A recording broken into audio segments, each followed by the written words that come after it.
இது எல்லாமே உங்களுக்கு வர லாப நஷ்டத்தை பொறுத்து தான் இந்த அசைன்மெண்ட் சேல். உண்மையிலேயே இது ஃப்ரீயா?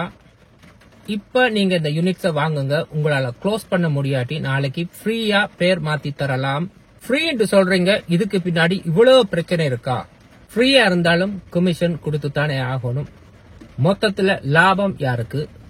ஆகும். இல்லாட்டி 6 மாசம் டிலே ஆகுமா இருந்தா நீங்க அசைன்மெண்ட் செஞ்சு கொடுத்த அந்த நபர் இந்த டீலை விட்டு வெளியிலே வரலாம். இந்த சேல் நடந்து முடியும் மட்டும் நெஞ்சில கைய வச்சுக்கொண்டே இருக்கணும்.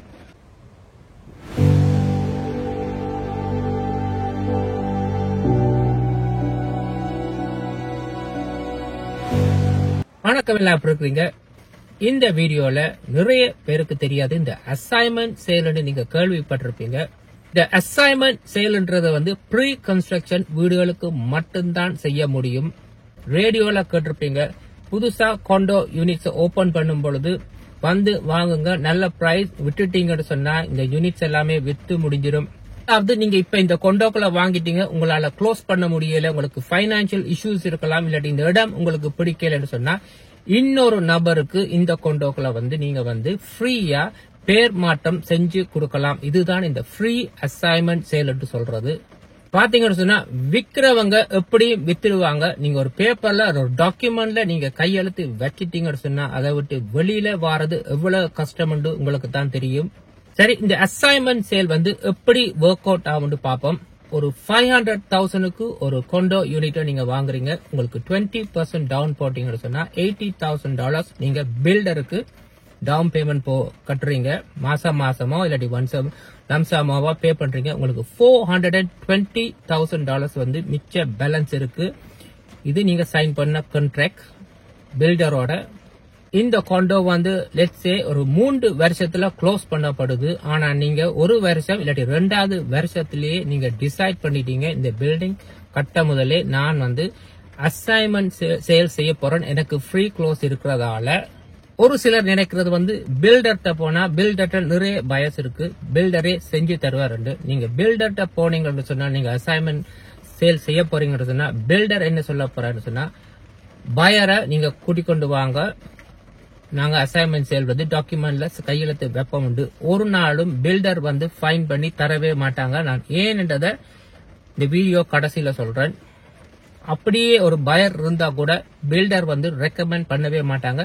தங்கள்கிட்ட இருக்கிற மற்ற யூனிட்ஸை தான் அந்த பயருக்கு விற்க பாப்பாங்க, வழியே உங்களுக்கு தரவே மாட்டாங்க. ஏண்டா உங்களோட யூனிட் ஆல்ரெடி சோல்ட் ஆன யூனிட், அதை ஏன் திருப்பி இன்னொரு பயருக்கு செல் பண்ணணும்? பில்டருக்கு அது தேவையில்லாத வேலை. அதுக்கு பின்னால ஒரு சின்ன ஒரு சிக்கலும் இருக்கு பில்டருக்கு.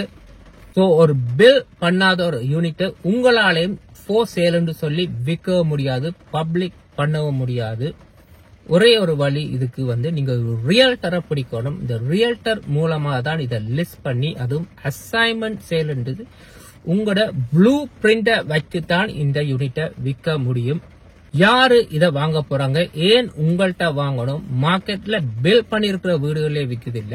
எக்ஸாம்பிளுக்கு ஒரு டீல் வந்திருக்குன்னு பாப்போம். அப்படியே ஒரு டீல் வந்தாலும் ஒரு ரியல்டர் மூலமா தான் அந்த டீல் வரப்போது. உங்களோட ரியல்டரை கான்டாக்ட் பண்ணி $500,000 நீங்க வாங்கின இந்த யூனிட்டுக்கு நீங்க 500,000க்கே விக்கிறேன்னு பாப்போம். ரியல்டர் ஃபீஸ் 5% பார்த்தாவே நீங்க $20,000 லூஸ் பண்ணுவீங்க. சோ அதுலயே உங்களுக்கு ஒரு லாஸ்ட் ஒன்று வருது இந்த யூனிட்டை வாங்கினதால.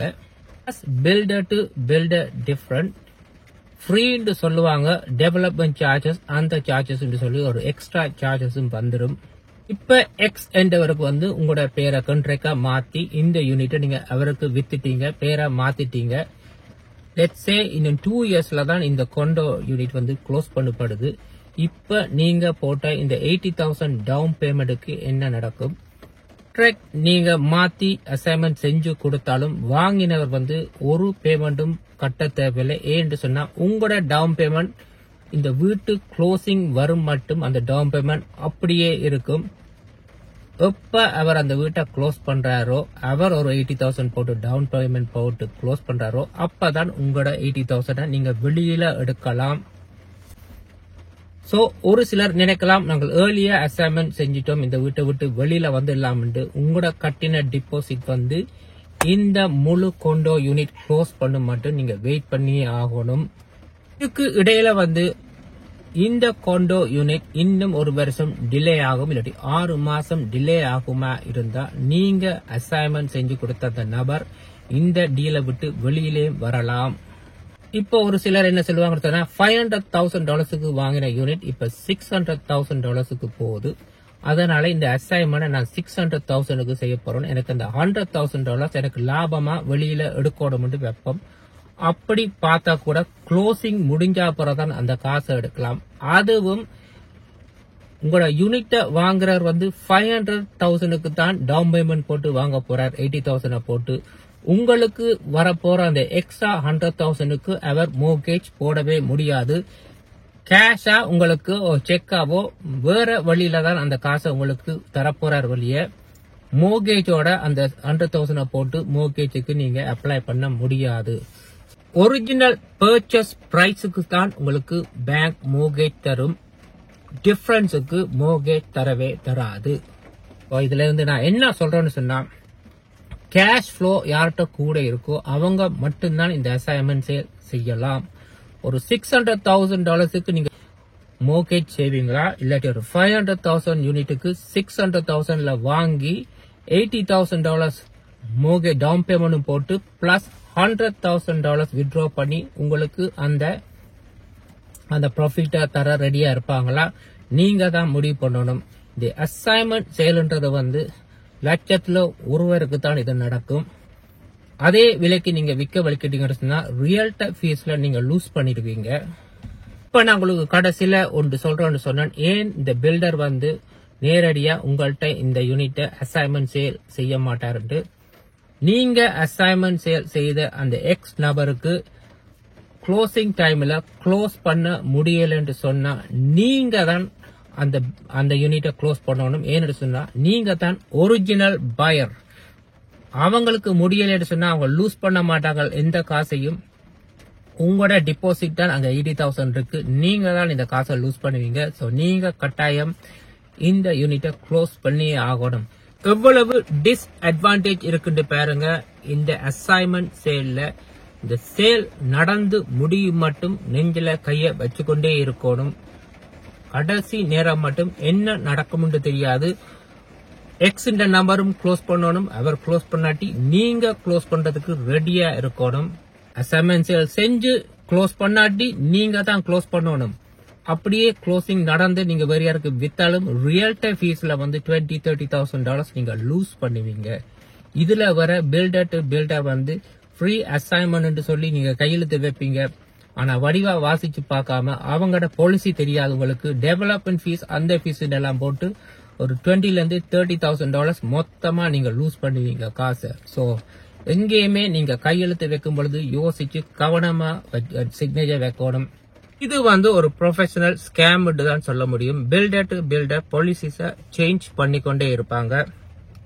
ஒரு சில பில்டர் ஒரு சில விஷயங்களை மாத்தி எழுதி கொடுப்பாங்க. ஒரு சில பில்டர் உங்களோட ப்ராஃபிட்ட எதிர்பார்ப்பாங்க. இதே மாதிரிதான் ரியல்டர் உங்களுக்கு கூட ப்ராஃபிட் வருமா இருந்தா கூட ரியல்டர் ஃபீஸ டிமாண்ட் பண்ணுவாங்க. இது எல்லாமே உங்களுக்கு வர லாப நஷ்டத்தை பொறுத்து தான் இந்த கமிஷன் பேஸ் நடக்கும். யாராவது உங்கள்ட்ட வாங்க இந்த யூனிட்ஸ வாங்குங்க விற்கும், நாளைக்கு விற்காட்டி அசைன்மெண்ட் சேல் ஃப்ரீயா செஞ்சு தரலாம்னு சொன்னா எழுத்துல வாங்கி எடுங்க ஃப்ரீயா செஞ்சு தரேன்னு சொன்னா, ஏன்னு சொன்னா நாளைக்கு விற்கும் பொழுது நீங்க போன் பண்ணுவீங்களா இருந்தா அவங்கள காண கிடைக்காது.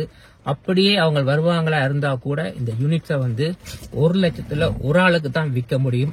அப்படியும் ஒரு அசைன்மெண்ட் நடக்குமா இருந்தா நீங்க நிறைய ஃபீஸ்ல லூஸ் பண்ணுவீங்க. இந்த காசை லைஃப்ல ஏதாவது உங்களுக்கு ஃப்ரீயா கிடைக்குதுன்னு சொன்னா அதுக்கு பின்னாடி ஏதோ இருக்குன்னு தான் அர்த்தம். இன்னொரு வீடியோல சந்திப்போம். நன்றி, வணக்கம்.